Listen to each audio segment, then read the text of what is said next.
Praise God, blessed evening sa bawat kapatid, sa lahat sa ating Panginoong Diyos na buhay. Ramadan na po dito sa bansang Saudi, and much worse mga kapatid, ang coronavirus case still pataas pa rin. Nasa 20,000 plus na po tayo since kahapon pa. Sa bagay na yan mga kapatid, ang magagawa lang natin ay ang manalig sa ating Panginoong Diyos. At sa oras na ito, ituon na lang natin mga kapatid sa ating Panginoong Hesus. Ako muling yung kapatid sa pananampalataya, Karad Santos po. At sa di pagtatagal, ating pong bulay-bulay ng kanyang salita, ang salita ng ating Diyos. Simulan po natin mga kapatid sa panalangin. Praise God, hallelujah, hallelujah. Lord Jesus, O God, we glorify your name. Tinataas ka namin, O Lord, sa sandaling ito. Pangunahan niyo po kami sa gabi nito. Kami po ay magpapalakas mga kakapatid sa pamamagitan, O God, ng pagbulay-bulay sa iyong salita. Sabi mo, Lord, you will be our vindicator, that you will fight our battles. Sabi mo, Lord, call on you in our days of trouble, and you will deliver us, O God. Praise God, hallelujah. Lord Jesus, anoint thy servant, O Lord, anoint my lips of clay, upang mahayag ay pawang iyong salita lamang. Sa bawat makikinig ng iyong salita, O God, revelation po, paunawan niyo po ang inyong katotohanan sa bawat tagapakinig.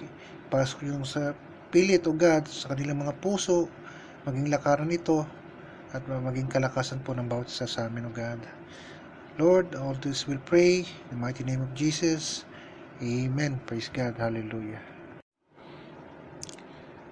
Ang key verse po natin ay mababasa po sa Book of Isaiah, chapter 43, verse 15 to 16. Ganito po ang pagkakasabi sa wikang Ingles: I am the Lord, your Holy One, the Creator of Israel, your King.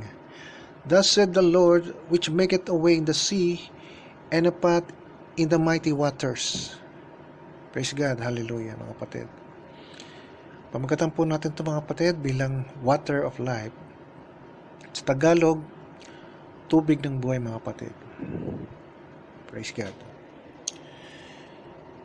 Mga kapatid, pag-usapan natin ang mga prophets, no? O propeta. Madalas natin silang marinig sa Old Testament, no?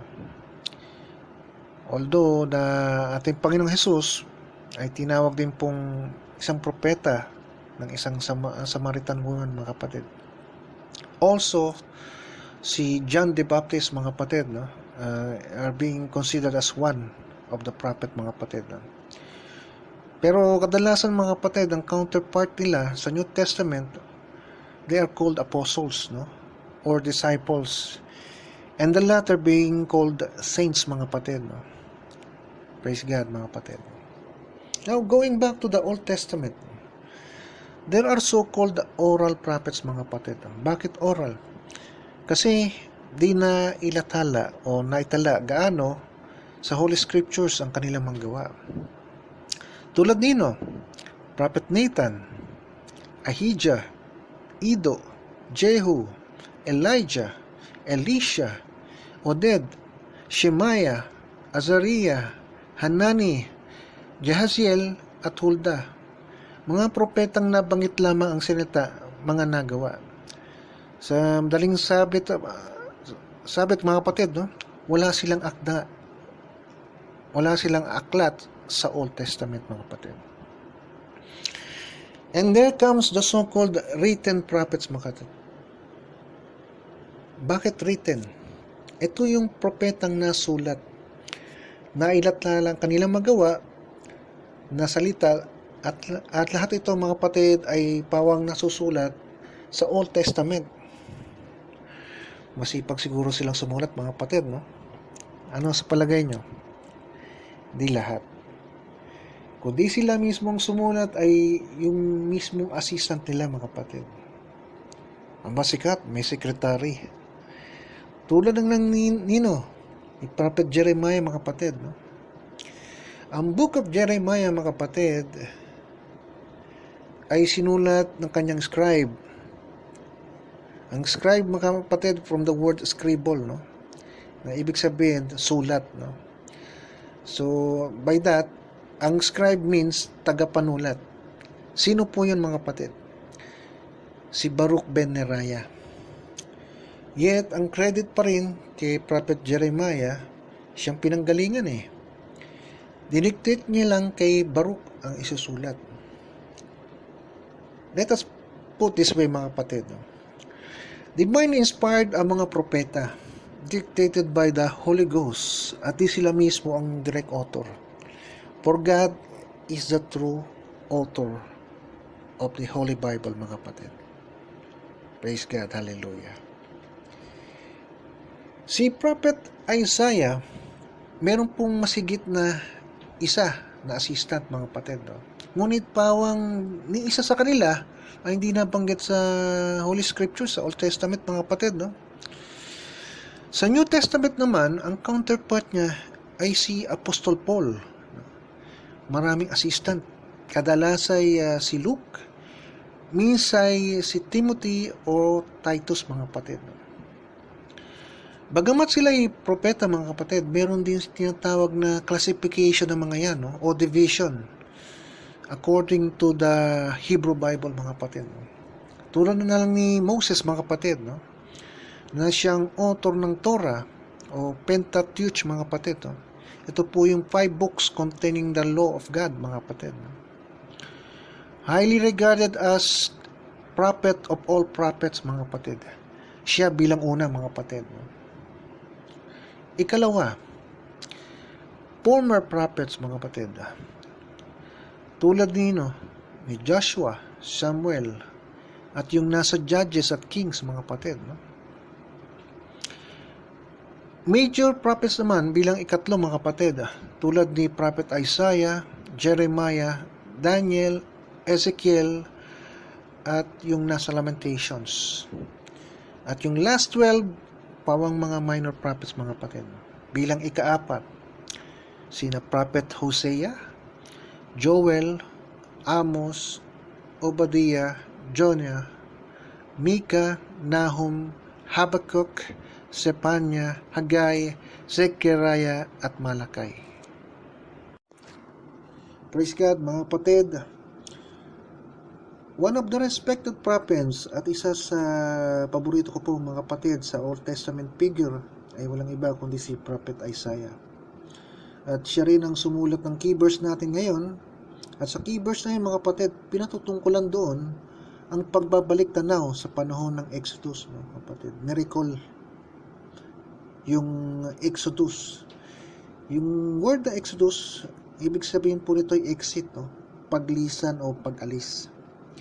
Ito po yung, kapatid, na pag-exit ng Israelites mula sa Egypt, no? Mula sa kanilang paghihirap at pagdurusa, sa kanilang pagkaalipin, no? Sa mga kamay ng mga Egyptians, mga kapatid. Whereas, mga kapatid, ang plot tagpo ay nasa labas na sila ng Egypt, no? Nasa wilderness nila o ilang, no? Malapit po to sa Red Sea. Nagpadala pa nga ang Diyos ng kanyang anghel, no? Sa unahan ng camp ng Israelites sa Pi-Hahirot, mga kapatid, no? Nangyari ito bago pa man din ang pagsalakay ng mga Egyptians, no? And take note natin, mga kapatid, no? At that time, yung mga Egyptians, o yung Egyptian armies are considered the one of the mighty army on earth, mga kapatid, no? Ng panahon na yun. Super power po sila, no? About 600 chariots ang ginamit upang habulin ng mga Israelites, no? At nang makita sila sa ilang, ay agad sila nitong nilusob, no? Nilusob yung kampo. At ang mga Israelita, mga kapatid, ay sa puntong iyon, walang magawa kundi ang umatras na lamang patungo sa Red Sea. Praise God, no? The Israelites, mga kapatid, with exception to Moses, natakot po silang lahat, no? Anong sabi ni Moses sa mga tao? Fear not, stand still and see the salvation of the Lord. Yun po sabi niya. Bagamat ganon, mga kapatid, no? Di pa rin naniwala ang kanilang pangamba, takot. No? Sinabi ng Diyos kay Moses, iunat mo ang tungkod sa dagat upang hatiin. At sa pagkagawa nga, mga kapatid ni Moses, hinati ng Diyos ang dagat sa pamamagitan ng malakas na hangin. At nagmistulang lupa ang dagat matapos mahawi ang tubig, mga kapatid. Naligtas pansamantala ang mga Israelites sa pamamagitan po ng pagdaan, pagpasok sa gitna ng dagat, mga kapatid, sa nasabing lagusan na gawa ng Diyos. Pero di pa ito natatapos, kapatid, no? Kasi maging ang army, hukbo ng Paraon o Pharaoh, ay sumunod rin, mga kapatid, no? Dumaan din doon. Gumawa pa nga ng Diyos ng halig, apoy at ulap, no, mga kapatid, o pillars of fire and cloud, no? Upang di basta makaalpas ang mga Egyptians, no? At mula sa gitna nun, mga kapatid, no, ng haliging apoy, minasdan niya ang paglusob ng hukbo, no? Praise God, no? Ano ginawa ng Diyos matapos, mga kapatid? Ang nakatawa dito, mga kapatid, no? Nakakatuwa talaga. Dahil kasi, isa-isa niyang tinanggalan, inalisan ng gulong ang mga karo o war chariots, mga kapatid, no? At nang makita yun ng Egyptians, mga kapatid, sinabi, umalis tayo sa harap ng Israel. Dahil sa ano kaya, mga kapatid? Nakita kasi nilang pinaglalaban ng Diyos ang mga Israelita, no? Sa puntong ding iyon, inatasan ng Diyos si Moses na iunat, pero this time, ang mga kamay, no, patungo sa dagat upang tumabaw ng tubig sa Egyptian army, maging sa kanilang mga war chariots, no, maging sa kanilang horsemen o nangangabayo, mga kapatid, no. Nang dahil doon, nalunod ang mga ito at nagsimatay, no. Praise God, no. At matapos noon, nailigtas ng ang bayan ng Israel, mga kapatid. At sa araw din yun, mga kapatid, no, nasaksihan ng buong Israel ang dakilang gawa ng Diyos at lahat nga sila'y nanampalataya, nanalig sa Diyos, mga kapatid. Ang galing ng Diyos, mga kapatid, no? Praise God, no? All these things are based on facts, mga kapatid, no? Bakit kamo? Itong evidence, no? In the year 2014, October 24 noon, mga kapatid, sa isang website ng World News Daily Report, no? O WNDR, no? Isang article doon ang nailathala, mga kapatid, no? Reports that chariot wheels plus bones of horses and men, no, na-discover mismo sa ilalim ng Red Sea. These archaeological findings, no, nabubulol po ako, pasensya na po, no, archaeological findings, mga kapatid, no, ay pointing at o pinatutunayan ito all that was written, no, sinalaysay nakasaad sa Biblia were all true, no? Ang pagtakas ng Israelites mula sa Egypt. Praise God, no? Ano-ano ulit, mga kapatid, ang natagpuan doon? Mga lapi, kalansay, remains ng Egyptian army from 14th century BC, mga kapatid. Natagpuan sa ilalim ng Gulf of Suez, mga kapatid, no? Mga 1.5 kilometers ang layo sa baybayin ng Ras Gharib, mga kapatid, no? Based sa report ng Cairo University Faculty of Archaeology, mga kapatid, nakuha doon mahigit na 400 different skeletons, no? 100 of weapons and pieces of armors, maging 2 war chariots o karong pandigma. Sa isang area lamang ito, mga kapatid, na may approximate na 200 square meters, no? But still, sabi nila na may estimated pang 5,000 na pawang mga labi, kalansay, na nagkalat sa ibang malawak pang lugar, no? Suggesting na napakalaking hukbo ang nagsimatay sa lugar na yon. Nagsiitiman na nga ang mga buto nito dahil sa tagal, mga kapatid. Praise God, no? Ano pinahiwatig nito, mga kapatid? Ang pinahiwatig dito, mga kapatid, kung nangyari ito noon, pwede ring mangyari ito ngayon. Amen po ba, mga kapatid? Praise the Lord. Hallelujah.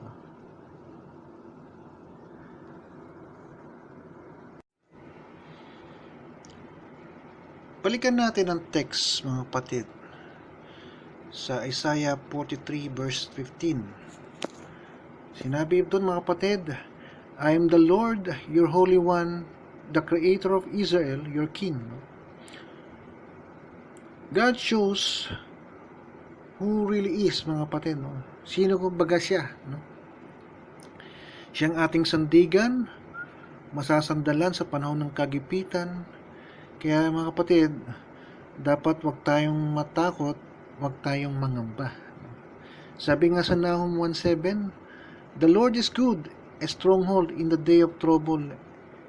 Mga kapatid, siya ang ating sandigan sa araw ng may bagabag, mga kapatid. Praise God. Question, kapatid, si Moses ba ang gumawa ng paghahati ng dagat, mga kapatid? Mga kapatid, ang paghahati ng dagat ng Red Sea ay inutos lamang ng Diyos kay Moses. Sabi nga sa Exodus 14:21, Diyos ang may gawa mismo, mga kapatid. Amen. Bukod sa paghahati ng dagat, ano pa? Matatandaan po natin sa Exodus 14:24, Sinabi doon, minasdan ng Diyos ang hukbo ng Egyptian, mga kapatid, sa pagitan ng haliging apoy at ulap, pillars of fire and cloud, na siyang mismong may likha. Tinanggalan pa nga niya ang magulong, ang makaro, kung saan sa puntong ding yaon, nagsalitang isang Egyptian soldier, sinabi doon, umalis tayo sa harap ng Israel. Dahil kasi nakakita nila ang Diyos ng Israel, sadyang buhay at kumikilos, pinoproteksyonan ang buong Israel, mga kapatid. Praise God. Dako tayo, mga kapatid, sa ikalawang text, sa verse 16. Sinabi po doon, thus said the Lord, which maketh a way in the sea and a path in the mighty waters, mga kapatid. Ano po, mga kapatid, pinatutungkulan ng water doon? Praise God. The word water ay ginamit in a variety of metaphorical ways, mga kapatid. Patalinaga ito na binanggit sa Holy Bible, mga kapatid. Not only it is used for spiritual cleansing, tulad ng bautismo, mga kapatid, but also being used to symbolize the troublesome times in our lives, mga kapatid. Yung mga mahihirap na oras ng ating buhay. At common to sa isang tao, mga kapatid, lalong-lalo na sa mga anak ng Diyos, tulad nating mga Kristiyano. Tulad nga ng pagkakasabi ni King David, mga kapatid, sa Psalm 69:1. Save me, O God, for the water are come in into my soul. Yun ang sabi niya. What is the implication of dividing the Red Sea by God, mga kapatid, sa ating kwenta? God not only intended to show to Israel what He can do, what He really is, mga kapatid, bilang Diyos, but also to save His people. Meron siyang saving capabilities, at yun ang pinakita niya sa bayang Israel, mga kapatid, na ang Diyos ay nagpakilala sa kanyang bayan, na siya lamang at wala nang ibang makagagawa ng kanyang mga gawa. Pinapaalam niya kung ano baga ang isang Diyos kapag kumilos, sumaklolo sa buhay. Mga kapatid, nagawa ito ng Diyos sa kanyang bayang Israel, at magagawa rin ito sa iyo, sa akin, sa ating lahat. Praise God. Kaya nga sabi ni Prophet Isaiah sa Isaiah 43:2, When you pass through the waters, I will be with you. No? They will not overflow you. Di ka tatakpan, lulunodin ng yaon. No? Dahil kasama natin ang Diyos. Diyos ang bahalang mag-protect sa iyo, mga kapatid, sa atin. Praise God, no? We need only to trust God, mga kapatid, no? Wholeheartedly, buong puso. Ayaw niyang mananalig tayo sa ating sariling kakayahan, sa ating sarili nating kaalaman. No? Sabi nga sa Proverbs, yan nga sinasabi, mga kapatid, sa Proverbs 3:5-6, no? Kundi sa Kanya lamang. No? The message of exhortation din, kapatid, tells us, no, whenever you are in trouble, you need only to raise your hands, just like what Moses did. No? Pray. Dahil ang Diyos ang kikilos para sa iyo sa lahat ng laban mo sa buhay. Physical man ito o spiritual, sagot ka ni Lord. Maging sa COVID-19, kapatid. Praise God. Hallelujah. No? Many among you may be wondering bakit ang recent turnout mula sa prophet ay biglang naiba. No? Kumambyo, mga kapatid. No? So, mga kapatid, kaya nangyari, mga kapatid, patungkol ito sa kanilang naisulat. Kasi di pa tayo tapos. The prophets of the Old Testament are the key figures upang buksan ang ating pag-uunawa sa paparating pa lang sa panahon nila, mga kapatid. Sa Deuteronomy 18:18-19, no? Kung saan sinabi ng Diyos kay Moses, like unto thee, na siyang katulad mo, na darating. I will put my words in his mouth, aking salita sa kanyang labi, at mula sa aking mga salita, siya ay magsasalita sa aking pangalan, in my name. No? Diyos ang sabi niyan, mga kapatid, no? Mismo kay Moses. No? Sa Isaiah 56:5, sabi ng Diyos, siya ay magtataglay ng everlasting name, yung paparating, mga kapatid, walang hanggang pangalan. Sabi sa Daniel 3:25, siya ay kawangis ng anak ng Diyos. Dahil siya mismo talaga ang Diyos, mga kapatid, anak ng Diyos. No? Sabi sa Mika 5:2, siya ay dating bilang ruler of Israel, no? Tagapamuno, no? Na siya ay manggagaling mula sa una, mula sa walang hanggan, from everlasting, mga kapatid. Sabi nga sa Zechariah 9:9, no? Behold thy king, narito ang inyong hari, nakasakay sa isang asno. Praise God, no? Yan po ang mga binanggit po sa prophecy, no? Sa Bible, mga kapatid. At akala nung simula, mga kapatid, no? Sa Old Testament, siya si Emmanuel. Yan ang sabi sa Isaiah 7:14. Pero ang Emmanuel pala'y nangangahulugang God with us, sumasa atin ng Diyos. Na sinabi sa Matthew 1:23. Praise God. Ngunit ano yung pangalan? No? Anong sabi ni Angel Gabriel, mga kapatid? Ipangangalan mo sa kanya ay Jesus dahil ililigtas niya ang kanyang bayan sa kanilang mga kasalanan. Yan ang sabi mismo ng anghel kay Joseph, mga kapatid. Praise God. Sa Luke 24:44, sabi ng Panginoong Jesus, while I was yet with you, all things must be fulfilled, no? Which were written, nasusulat, in the law of Moses, and in the prophets, and in the Psalms concerning me, patungkol sa akin. Yun ang sabi ng Panginoong Hesus, mga kapatid. Kaya nga sabi niya sinabi nga, no, sa John 5:46, no, you believe in Moses, believe also in me, for he wrote of me. No, sinulat niya ako. At ito'y pinatotohanan din ni Apostol Paul, mga kapatid, no. Ano sabi niya sa Luke 24:27? In the beginning at Moses and all the prophets, He expounded unto them, pinahihiwatig, no?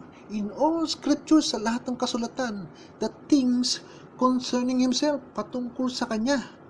Lahat, mga kapatid. Ang Panginoong Jesus, being justified, pinatunayan sila ng mga propeta, ni Moses, sigit sa lahat, na siya ang nasusulat patungkol sa Kanya mula sa pool, mula Genesis up to Revelation, na siya rin ang author. May akda ng Biblia, no? Na sinabi po sa Hebrew 12:2, kapatid, no? Bible ang nagsabi niyan. To make it short, kapatid, ang kabuang mensahe ng exhortation na ito, mga kapatid, is that Jesus saves at times of trouble, mga kapatid. No? Nagliligtas, mga kapatid. No? Ang Yahweh, the Savior ng Old Testament, ay siyang si Jesus Christ ng New Testament. Praise God. Yan pong malinaw, mga kapatid. At mga kapatid, dito po natatapos ang exhortation. To God be all the glory, mga kapatid. And God bless to all, mga kapatid. Praise God.